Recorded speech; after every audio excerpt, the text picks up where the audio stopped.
Hey everybody, welcome back to the channel. We're looking at this Kotaku article as Ubisoft seems to be just spiraling out of control, trying to keep costs down. The title of it says Ubisoft follows up requests for employees to lay themselves off by doing it itself, I guess. The Assassin's Creed publisher continues restructuring scheme to keep costs down. And this article is by Jeffrey Rouzeau. Go check him out over at Kotaku.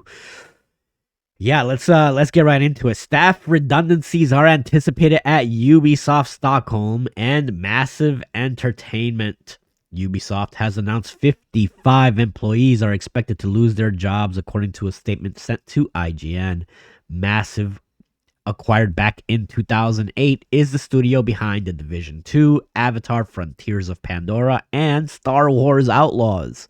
In a statement, Ubisoft explained this restructure follows the completion of voluntary leave program launched during the fall of 2025, a finalized long-term roadmap, and a completed staffing and appointment process, which together have provided clearer visibility into the structure and capacity required to support the two studios' work and sustainably over time.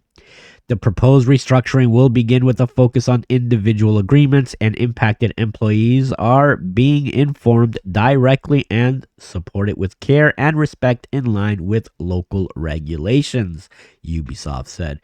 You guys, Ubisoft's been in trouble for a while. Their stock is out of control, despite putting out some pretty decent games recently. Ubisoft's slow and painful transformation, it continues here.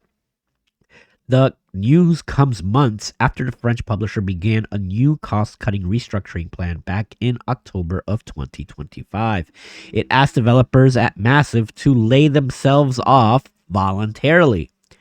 The publisher's redundancy scheme came after a new deal with Tencent, in which the conglomerate invested over $1 billion in a smaller subsidiary, Vantage Studios. Oh, subsidiary. Yeah, I know how to read, guys. The new studio will focus on the Assassin's Creed, Far Cry, and Rainbow Six Siege franchise. Basically, they don't need redundant jobs. You've got the same jobs available at both places, and they're asking the people over at Massive to lay themselves off, quit, or accept probably some kind of compensation package.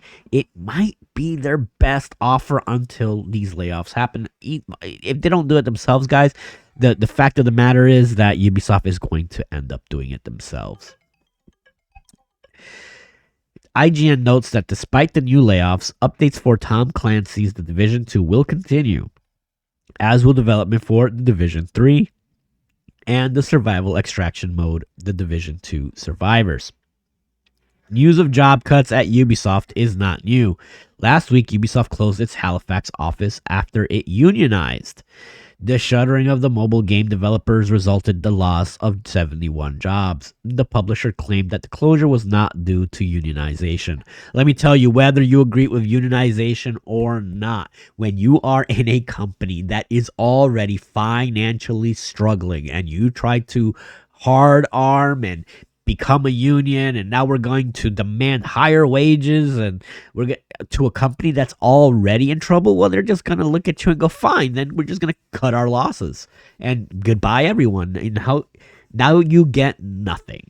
And again, this is whether you agree with it or not. I mean, you just can't squeeze blood out of a stone. You just can't do it. It doesn't happen that way. So yeah, so what do you guys think? Ubisoft's been in trouble. Star Wars Outlaws was a halfway decent game. The Assassin's Creed game turned out to be pretty decent despite all of its controversies.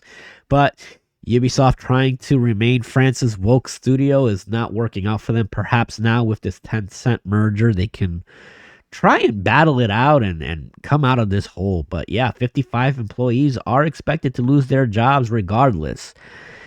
Hopefully they find a place somewhere else. Maybe they can, unionize and make their own little Expedition 33 type of experiment. Let me know what you guys think in the comments about Ubisoft's layoffs and what the future holds for them. Obviously, with Tencent funding them, they probably are going to be around for a while longer. As always, I want to thank you guys for joining me here at Star Flag Media Gaming, and I will catch you guys in the next video.